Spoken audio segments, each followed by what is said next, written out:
Hi, my name is Dr. Paul Nussbaum, and we'll be talking about the semiconductor industry, Chapter 1 in your textbook. So, before we talk about modern computers, let's take a look at how computing began. Computing began using these vacuum tubes, and the ENIAC, which is a very large computer back in the day, is unlike any modern computer that you're used to. It occupied some 1,500 square feet, weighed 30 tons, generated large quantities of heat.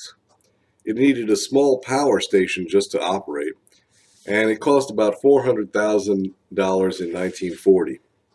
The ENIAC was based on 19,000 vacuum tubes, along with thousands of resistors and capacitors. Here you can see a picture of Glenn Beck and Betty Snyder. They're helping to program the computer, which consisted of swapping wires from one connection to another.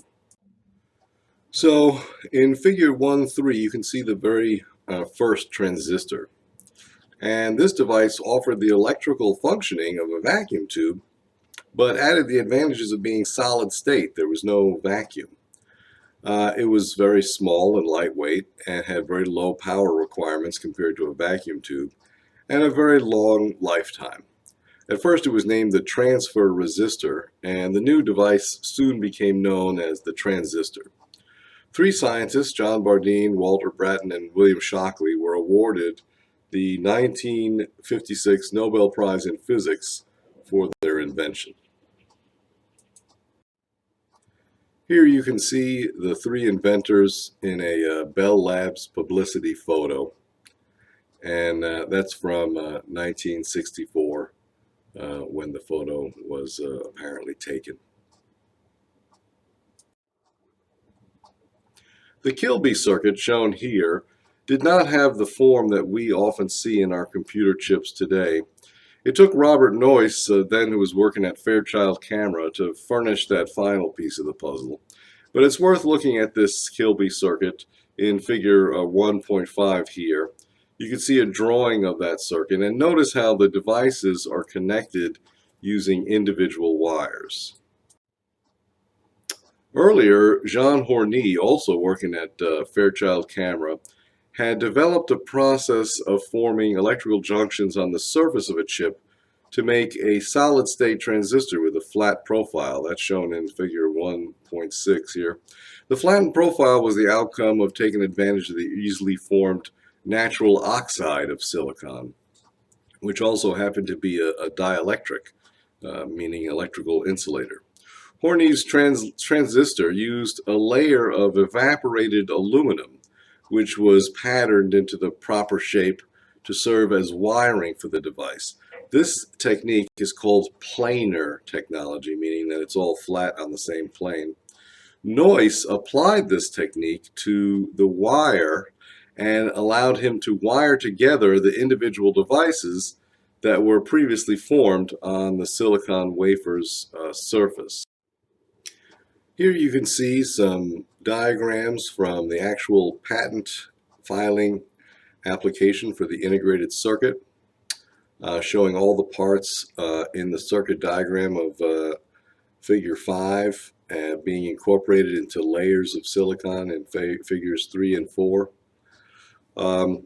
This is basically the model for all integrated circuits today, so that's why I bring it up. It is an old patent, but it's still the way that we make chips today. It not only met the needs of that era, but really kind of had the seeds for all the miniaturization and cost-effective manufacturing that still drives the industry today. So both Kilby and Noyce shared the patent for that integrated circuit. Here you can see a picture of Robert Noyce, co-inventor of the integrated circuit, and he's holding one of those diagrams enlarged. Next, I'd like to talk to you about the 5 steps in creating these integrated circuits. First, the first stage, material preparation. You can see a little bit more about that in Chapter 2. That's where we take the raw semiconducting materials that are mined and then we purify them to meet the semiconductor standards. So for silicon, the starting material is sand, commonly found on every beach you've ever visited. This is converted to pure silicon with a polysilicon structure, and we'll see that a little bit later in future chapters. But it's circled here in Figure 116, Part A. In Stage 2, crystal growth and wafer preparation, the material is formed into a crystal that has very specific electrical and structural parameters. After that, thin discs called wafers are sliced or cut from the crystal, and then they're surface treated. And you can see that in Figure 116B, circled on the slides here. This process is called crystal growth and wafer preparation, and we're going to go into more detail about that in Chapter 3. The industry also makes devices and circuits from germanium and compounds of other different semiconductor materials, but in this picture we're just showing polycrystalline silicon being converted into wafers there. In Stage 3, which you can see here circled as Figure 116C, wafer fabrication, the devices or integrated circuits are actually formed in and on the wafer surface. Up to several thousand identical devices can be formed on each wafer, although 200 to 300 is a more common number. The area on the wafer occupied by each discrete device or integrated circuit is called a chip or a die. The wafer fabrication process is also called fabrication, fab, chip fabrication, or microchip fabrication. All these words mean the same thing.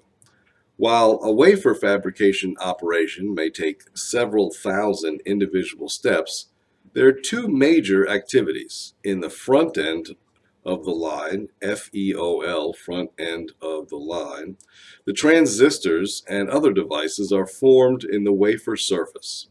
In the back end of the line, BEOL, back end of the line, the devices are wired together with metallization processes, and the circuit is protected with a final sealing layer. Following wafer fabrication,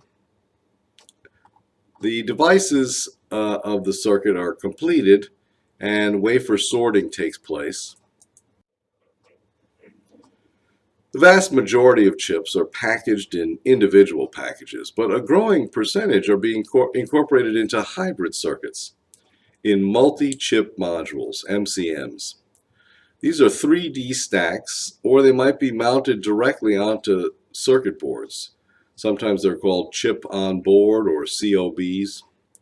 An integrated circuit is an electrical circuit formed entirely by semiconductor technology, all on a single chip. A hybrid circuit combines semiconductor devices, discretes and ICs, with thick or thin film resistors and conductors and other electrical components, all on a ceramic substrate. These techniques are going to be explained further in that. Since 1947, the semiconductor industry has seen continuous development of new and improved processes. These process improvements have in turn led to the more highly integrated and reliable circuits that have, in their turn, fueled the continuing electronics revolution. These process improvements fall into two broad categories: process and structure. Process improvements are those that allow the fabrication of the devices and circuits in smaller dimensions, even higher density, even higher quantity, and even higher reliability. The structure improvements, on the other hand, are the invention of new device designs, allowing greater circuit performance, power control, and reliability. In 1965, Gordon Moore, founder of Intel, noted that the number of transistors on a chip seemed to be doubling annually. He published this observation, which was immediately dubbed Moore's Law. He updated the law to a doubling every 2 years. Industry observers have used this law to predict the future density of chips. Over the years, it has proven very accurate and now drives technical advances. If it holds true, the transistor count on a chip could reach into the billions. It's the basis of the International Technology Roadmap for Semiconductors developed by the Semiconductor Industry Association, the SIA. The journey from small-scale integration to today's mega chips has been driven primarily by reductions in the feature size of the individual components. This decrease has been brought about by a dramatic increase in the imaging process, known as lithography, and the trend to multiple layers of conductors. The Semiconductor Industry Association has projected feature sizes decreasing to 22 nanometers, 1,000 times smaller than the micrometers or micrometers. All before the year 2016. Now it's already well beyond that. And along with the ability to make components on smaller chips comes the benefit of crowding them closer together, further increasing density. The other trend is the increasing chip and wafer size. The advancement of chip density from the SSI level to the ULSI chips have driven larger chip sizes. Discrete and SSI chips average about 100 mil, or 0.1 inches on a side. ULSI chips are in the 500 to 1000 mil, 0.5 to 1 entire inch per side, or even larger. ICs are manufactured on these thin disks of silicon or other semiconductor material, and we'll go into that in more detail in Chapter 2. But in general, these are called wafers. So placing square or rectangular chips on a round wafer obviously leaves some unavailable areas around the edges. These unavailable areas can become as large, can become bigger and bigger as the chip size increases. And so the desire to offset the loss of the usable silicon has driven the industry to larger and larger wafers. As the chip size increases, the 1-inch diameter wafers of the 1960s have given way to the 200 and 300 millimeter, which is about 8 and 12-inch size wafers. Production efficiency increases because the area of the circle increases as the mathematical square of the radius. So thus doubling the wafer diameter from 6 to 12 inches increases the area available for the chip by 4 times. As feature sizes have decreased, the need for reduced defect density and defect size on the chips and in the manufacturing process has become pretty critical. Take a look at a 1 micrometer piece of dirt on a 100 micrometer size transistor. That might not be a problem, but on a 1 micrometer size transistor, it becomes a killer defect that can render the component inoperable. Take a look at figure 1.12 to see these relative sizes. Contamination control programs have become a must for successful microchip fabrication, and we'll look into those in more detail in Chapter 5. Another trend has been an increase in the interconnection levels. The component density increase has led to a wiring problem. In the neighborhood analogy, reducing the width of the streets is one strategy to increase the density of a neighborhood.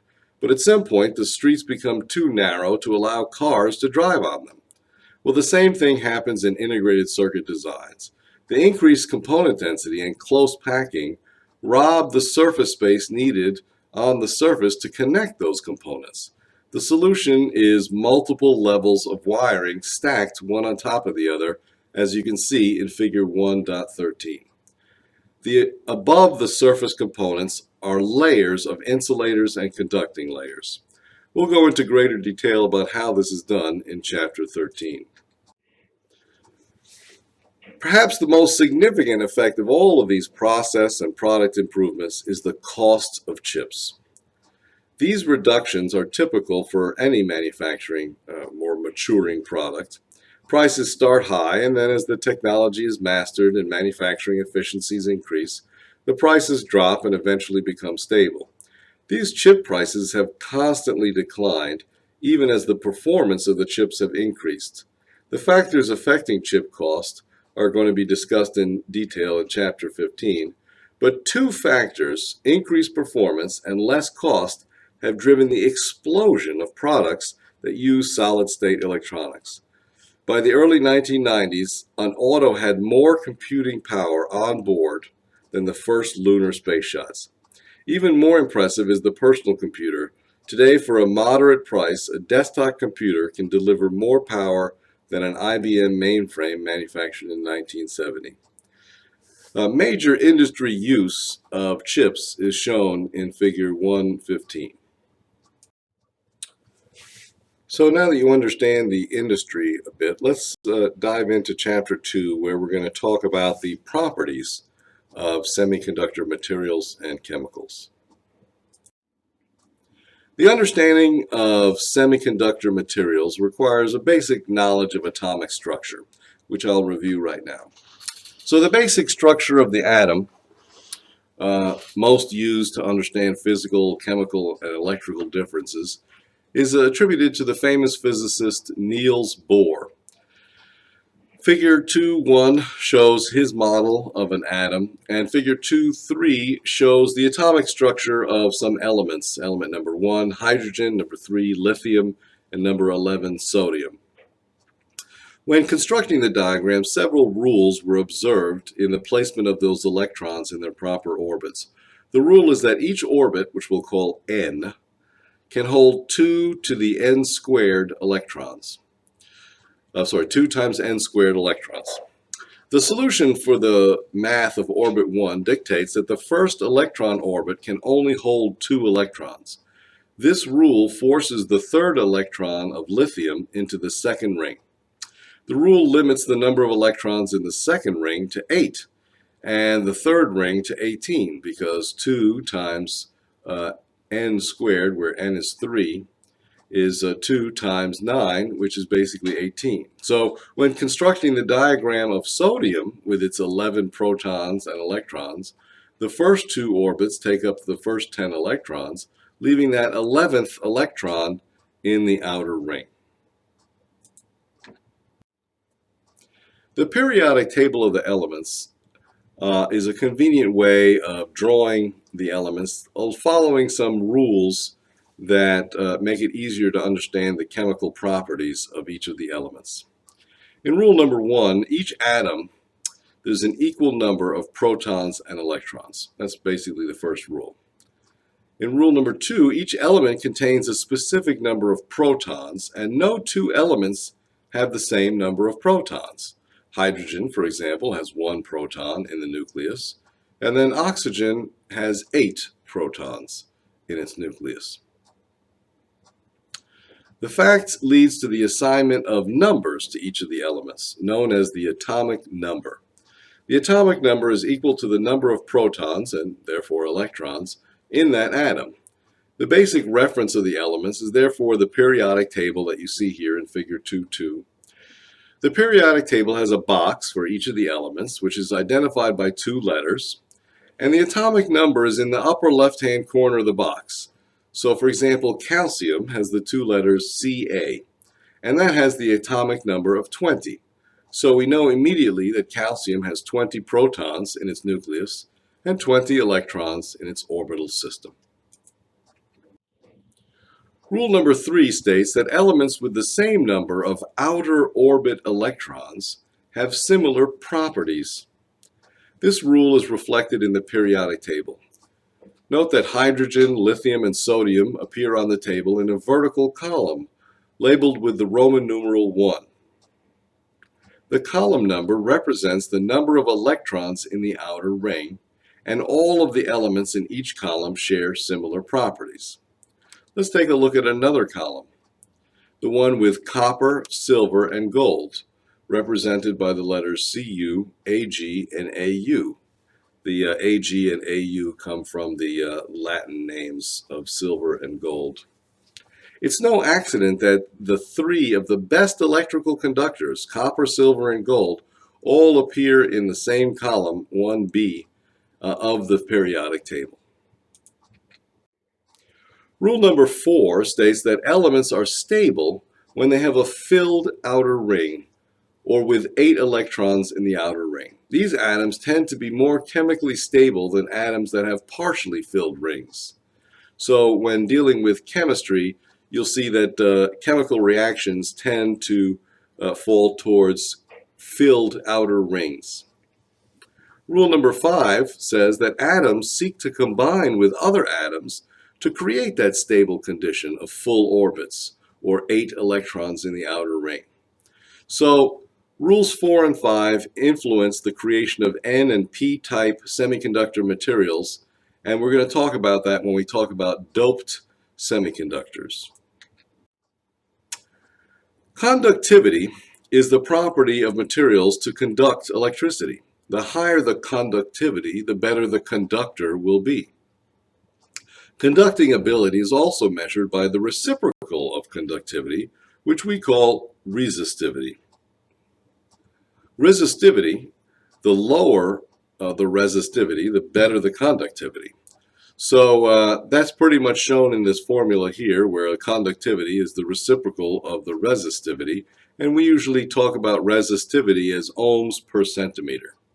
So here you can see a couple of problems, and I ask you to solve these on your own and figure out which has the higher conductivity.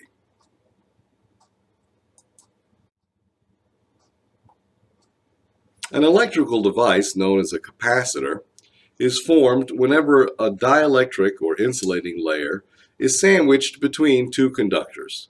In a semiconductor structure, capacitors are formed in a metal oxide semiconductor gate structure in between metal layers and silicon substrates separated by dielectric layers, and also in other structures that we'll see in Chapter 16. The practical effect of a capacitor is that it stores an electrical charge. Capacitors are used for information storage in memory devices and to prevent unwanted charges to build up in conductors and silicon surfaces, and also to form the working parts of field effect or MOS transistors. The capacitance ability of a thin dielectric film is relative to the area and thickness and a property parameter known as the dielectric constant. Semiconductor metal conduction systems need high conductivity and therefore low resistance and low capacitance materials. These are referred to as low K dielectrics. Dielectric layers used as insulators between conducting layers need high capacitance or high K dielectrics. So here you can see the formula of the capacitance if we know the dielectric constant of the material, either a low K or a high K, the permeativity of free space, basically empty outer space has the highest possible capacitance, A, the area of the capacitor, and then T, the thickness of the dielectric material. Here you can see some silver mica capacitors, and I'm going to leave it to you to figure out the capacitance of one of these silver mica capacitors, given some of the values that we just talked about. Resistors basically are formed by some material that has some level of degree of conductivity, and by its reciprocal, its resistivity, and the electrical resistance of a specific volume of that material. So resistance is a factor of both the resistivity and the dimensions of that material. Resistance to electrical flow is measured in ohms, and you can see that formula in figure 2.5. Let's take a look about the resistivity of germanium, which you can see a photo of a polycrystalline germanium here. It might be found in nature.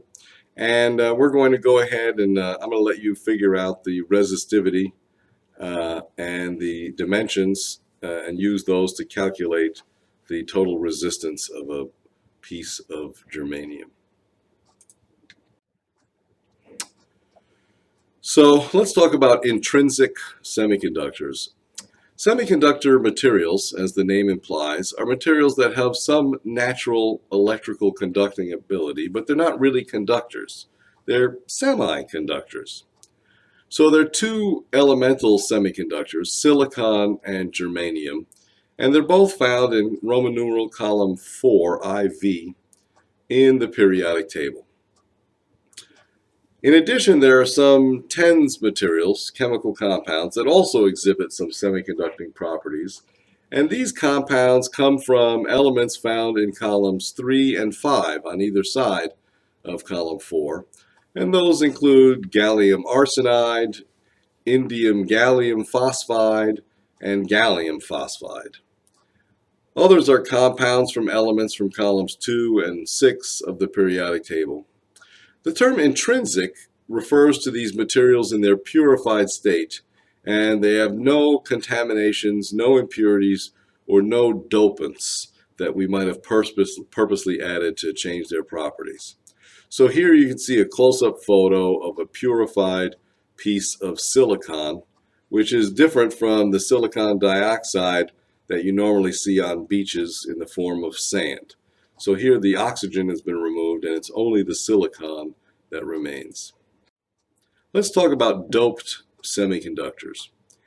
So semiconductor materials in their intrinsic state, they're not really useful in solid state devices. A block of silicon is a semiconductor, but really doesn't make any transistors or diodes that we need to make. Through a process that we call doping, we can take those specific elements and add to them other elements, and basically modifying the intrinsic semiconductor materials through doping. These elements increase the conductivity of the intrinsic semiconductor material. The doped material displays two unique properties that are the basis of solid-state electronics. The two properties are precise resistivity control through doping. So in other words, how much I dope the material, I can exactly control how much resistivity it has. And the second is electron and hole conduction, which we'll get to in more detail in a moment. Figure 2.7 here, this graph, shows the relationship of the doping level to the resistivity of the silicon. The x-axis is labeled as the carrier concentration because the electrons or holes in the material are sometimes called carriers. Notice that there are two curves, an n-type and a p-type. That's due to the different amount of energy required to move an electron versus a hole through the material. As the curves indicate, it takes less of a concentration of n-type dopants than p-type dopants to create the same resistivity in silicon. Another way to express this phenomenon is that it takes less energy to move an electron than it takes to move a hole. It takes only 0.000001 to 0.1% of a dopant to bring a semiconductor material into a useful resistivity range. So you can see very, very little dopant is needed. This property of semiconductors allows the creation of regions of very precise resistivity values in that material. To understand N-type semiconductors, consider a piece of silicon crystal. And let's imagine that we've doped or sprinkled in some impurities of a very small amount of arsenic, which is the element As. And you can see that in figure 2.8. Now, assuming we evenly mix that arsenic into the silicon crystal, each of the arsenic atoms would be surrounded by silicon atoms. So applying that rule from that periodic table of the elements section, that atoms attempting to stabilize by having 8 electrons in their outer ring, the atom is shown as sharing 4 of its electrons with neighboring silicon atoms. However, arsenic is not from column 4, it's from column 5, which means it has 5 electrons in its outer ring. The net result is that 4 of them are paired up with electrons from the silicon atoms, but leaves 1 electron left over. This 1 electron is available for electrical conduction. Considering that a crystal of silicon has millions of atoms per cubic centimeter, there are lots of electrons available to conduct an electrical current. In silicon, the elements arsenic, phosphorus, and antimony create. Now let's take a look at p-type materials. P-type materials and doping is approached in pretty much the same manner. Figure 2.9 shows The difference is that instead of adding arsenic, we're going ahead and using boron, the letter B, from column 3 of the periodic table. And we're going to basically dope a silicon crystal or add small amounts of the impurity boron into the silicon crystal, evenly spread around, so that we go ahead and create this P-type doped silicon with boron. When mixed into silicon, boron too borrows electrons from the silicon atoms. However, since boron only has 3 outer electrons, there is a place in the outer ring that is not filled by an electron.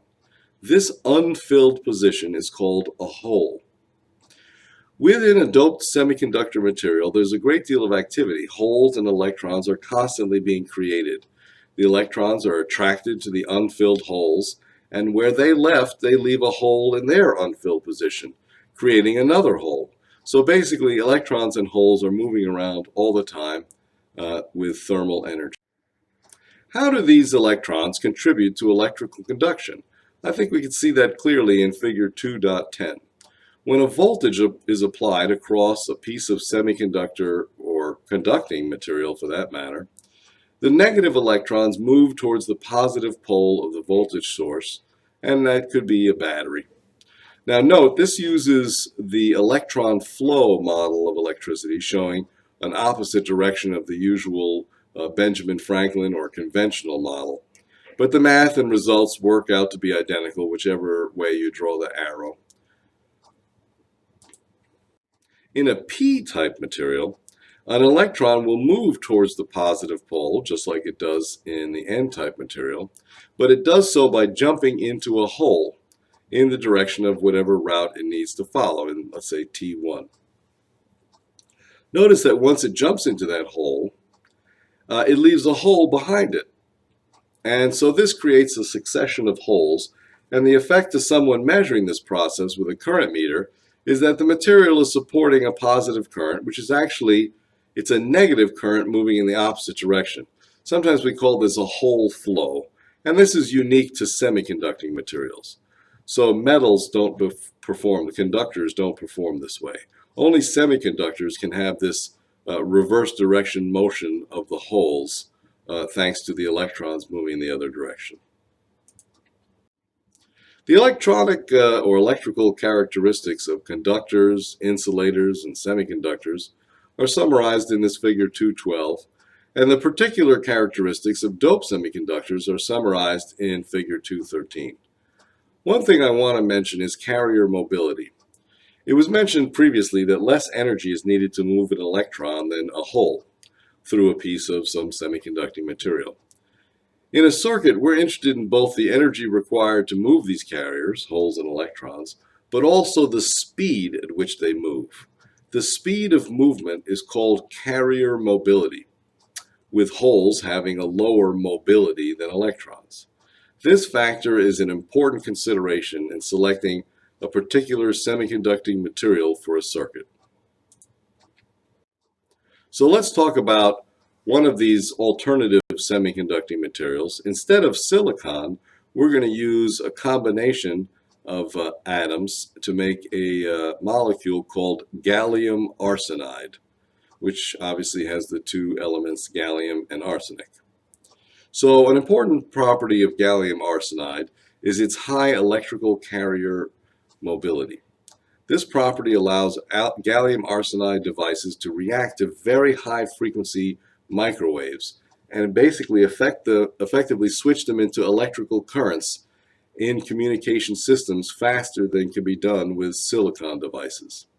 That same property, the carrier mobility, is the basis for all this excitement over gallium arsenide transistors and integrated circuits.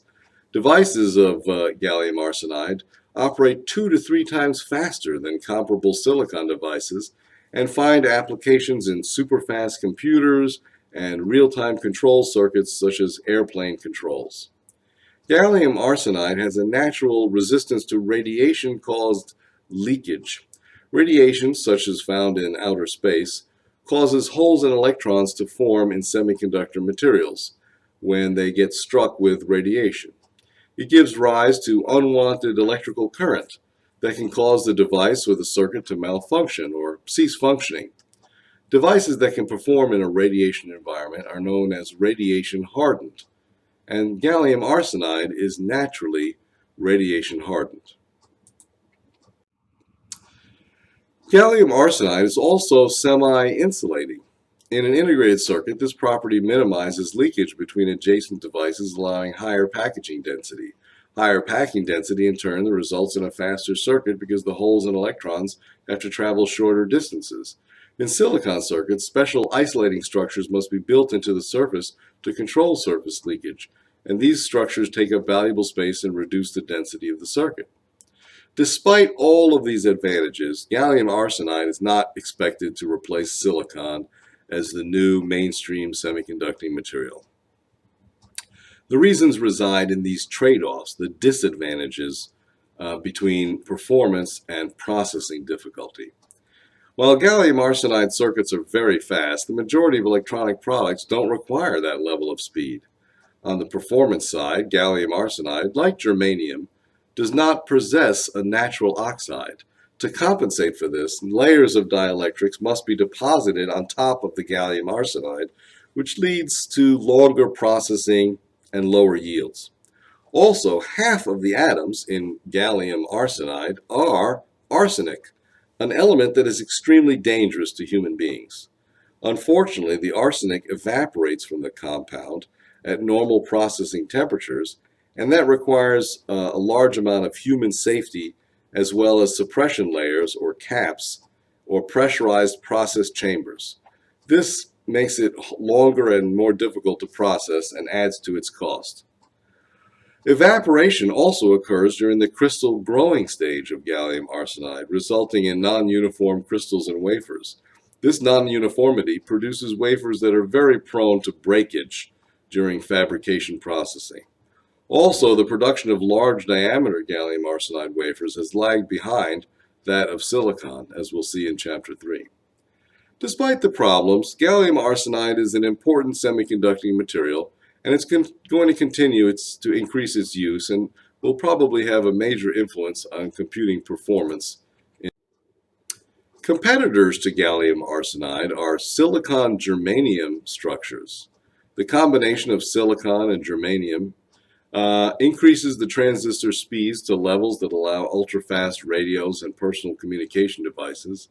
Device IC structures feature a layer of germanium deposited by ultra-high vacuum chemical vapor deposition.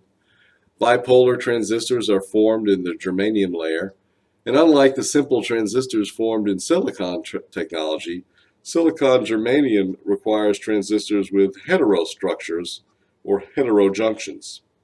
These are structures with several layers and specific dopant levels to allow those high-frequency operations.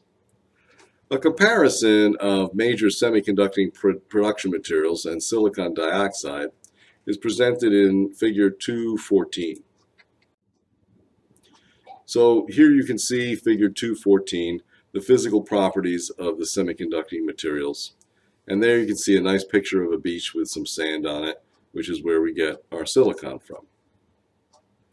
Semiconducting compounds, obviously there are many semiconducting compounds, and they're formed by combining elements from columns 3, 5, or 2, and 6 of the periodic table.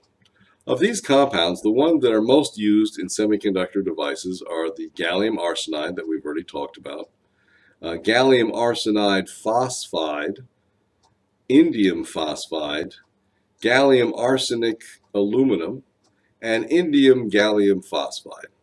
These compounds have special properties. For example, diodes made from gallium arsenide and gallium arsenide phosphide give off a visible and a laser light when they're activated with electrical current. They and other materials are used to make light-emitting diodes, or LEDs. LEDs have a huge market since the development of additional compounds that give off the full range of spectrum of colored lights. You can see this annotated list in Figure 2.14. One thing I wanted to note is that it's inconvenient to draw diagrams such as the one shown in figure 215 every time we want to show what a molecule contains. The more common practice is to write the molecular formula. So for water, it's the familiar H2O, and that basically tells us exactly what elements and their number in the material. Chemists use the more precise term compound in describing different combinations of elements. Thus, H2O, water, NaCl, sodium chloride, or what we call salt, H2O2, hydrogen peroxide, and As2O3, arsine, are all different compounds composed of aggregates of different individual molecules. Some elements combine into diatomic molecules. A diatomic molecule is one composed of two atoms of the same element. The familiar process gases, oxygen, nitrogen, and hydrogen, in their natural state, are all composed of diatomic molecules. Thus, their formulas are O2, N2, and H2. On this slide, you can also see a problem showing the chemical formula for methane, and I'll go ahead and let you. Materials also come in two other forms, mixtures and solutions. Mixtures are composed of two or more substances, but the substances retain their individual properties. So, for example, a mixture of salt and pepper is a classic example. Solutions are mixtures of a solid dissolved in a liquid. In the liquid, the solids are interspersed, with the solution taking on unique properties it didn't have when it was the liquid and solid separate from one another. However, the substances in a solution do not make a new molecule. Salt water is an example of a solution. You can easily separate it back into its starting parts of salt and water. Slurries are considered a subtype of mixture. Slurries combine a solid with a liquid, but the solid doesn't dissolve, and the individual materials retain their properties. Slurries are used for polishing, such as chemical mechanical polishing, CMP. Typical processing slurries have very tiny pieces of silica or glass suspended in a mild base solution, such as ammonium hydroxide. Let's talk about density, specific gravity, and vapor density. So first, an important property of matter is density. When we say that something is dense, we refer to its mass or weight per unit volume. So a cork has lower density than an equal volume of iron. Cork floats in water, iron sinks in water. Density is expressed as the weight in grams per cubic centimeter of the material. So water is kind of the standard, and we say it has a 1 cubic centimeter weighing 1 gram at a standard temperature of 4 degrees Celsius. The densities of other substances are expressed as a ratio of their density to that of a comparable volume of water, so you can quickly see if it's going to sink or float. Silicon has a density of 2.3. Therefore, a piece of silicon, 1 centimeter cubed, in a volume will weigh 2.3 grams. And it will sink in water because it's greater than 1. So specific gravity is a term used to reference the density of liquids and gases at 4 degrees Celsius, and it's the ratio of the density of that substance compared to that of water. Gasoline, for example, has a specific gravity of 0.75, which means it's 75% as dense as water. And indeed, gasoline will float on top of water. Vapor density is a density measurement of gases under certain conditions of temperature and pressure. The reference is air, with 1 centimeter having an assigned density of 1. So hydrogen has a vapor density of 0.6, which makes it 60% the density of a similar volume of air. So for example, the contents of a container of hydrogen will weigh 60% less than a similar container of air, and so a hydrogen balloon will float in air. Some other properties of matter that are important to go over are temperature, pressure, vacuum, and the states of nature. Let's talk about temperature first. The temperature of a chemical exerts a lot of influence on that chemical's reactions with other chemicals, whether in an oxidation tube or a plasma etcher. Additionally, safe use of some chemicals requires knowledge and control of their temperature. So, temperature scales, there are three of them that we use to express the temperatures of a material.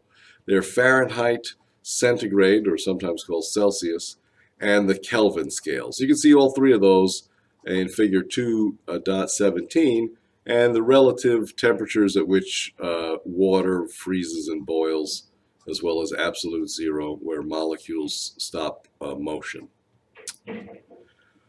Pressure and vacuum, well, let's talk about them. Another important aspect of matter is pressure.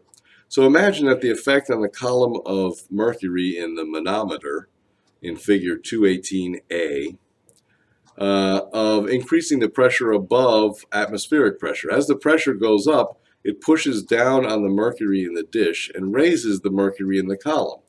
So now imagine what happens if we extracted air from the system in figure 218b. So we make it below the atmospheric pressure. That would mean we created a vacuum. So as long as there's any gas, molecules, or atoms in the manometer, some small pressure will be exerted on the mercury in the dish, and the mercury in the column will rise some small but finite amount. The amount of the rise is measured in millimeters, and that's relative to the pressure, or in this case, the vacuum. Solids, liquids, and gases. So let's talk about that. Matter is found in four different states: solids, gases, liquids, and a plasma, which we'll talk about in a moment. The state of a particular material has a lot to do with the pressure and the temperature. Temperature is a measure of the total energy incorporated in the material, and we know that water can exist in three states: ice, which is the solid state; liquid water that you might drink out of a glass; and steam, which we would call its gaseous state or water vapor. All we have to do to go from ice to liquid to steam is really just change the temperature and possibly also the pressure. The fourth state of nature is a plasma. A star is an example of a plasma state, like our sun is a plasma. It certainly doesn't meet the definitions of a solid or liquid or a gas. A plasma state is a very high energy collection of ionized atoms or molecules. Plasma states can be induced in process gases by the application of very high energy radio frequency fields. And we're going to be using plasma in semiconductor technology to cause chemical reactions in gas mixtures. Next, I want to talk about acids, alkalis, and solvents. First, let's talk about acids and alkalis or base solutions. Semiconductor processing requires large amounts of liquid chemicals to etch, clean, rinse all the wafers and the packages, and these chemicals are divided by chemists into three major classifications: acids, alkalis or bases, and solvents. So when water is mixed with other elements, either hydrogen or hydroxyl ion, combined with other substances, and liquids that contain a hydrogen ion, they're called acids, and liquids that contain a hydroxyl ion are called alkalis or bases. And you can see that in figure 219. Acids and bases are commonly found in your home. Lemon juice and vinegar, those are acids. Ammonia and baking soda in a solution of water are both bases. The strength and reactivity of acids and bases are measured by the pH scale, and that's shown in figure 220. Notice that it's a small letter P and a capital letter H. This scale ranges from 0 to 14, with the middle 7 being a neutral point. Water is neutral. It's neither an acid nor a base. Therefore, it has a pH of 7. Strong acids, such as sulfuric acid or H2SO4, will have very low pH values, anywhere from 0 to 3. Strong bases, such as sodium hydroxide, NaOH, have pH values much greater than 7. Both acids and bases are reactive with the skin and other chemicals, and so therefore they should be stored and handled with all of the prescribed safety precautions. The last one I wanted to talk about was solvents. Solvents are liquids that do not ionize. They're neutral on the pH scale. Water is a solvent. In fact, it is the solvent with the greatest ability to dissolve other substances. It's also the most commonly used solvent in the semiconductor processing. Alcohol and acetone, used to remove fingernail polish, are other common solvents that are used in the wafer fabrication process. Most of the solvents in fabrication processing are volatile, meaning they evaporate quickly, flammable, meaning they catch fire, or even combustible, meaning that they can explode when exposed to fire or flame. It's important to use them properly in exhausted stations, in other words, stations that have an exhaust vent with a fan, and observe the prescribed precautions in their storage and the use. One important aspect is chemical purity and cleanliness. While the names of chemicals used in fabrication areas sound familiar, there's an entire supply industry dedicated to producing the highest quality chemicals to meet semiconductor processing demands. Wafers getting up to 100 cleans in fabrication and contamination problems are getting harder to detect.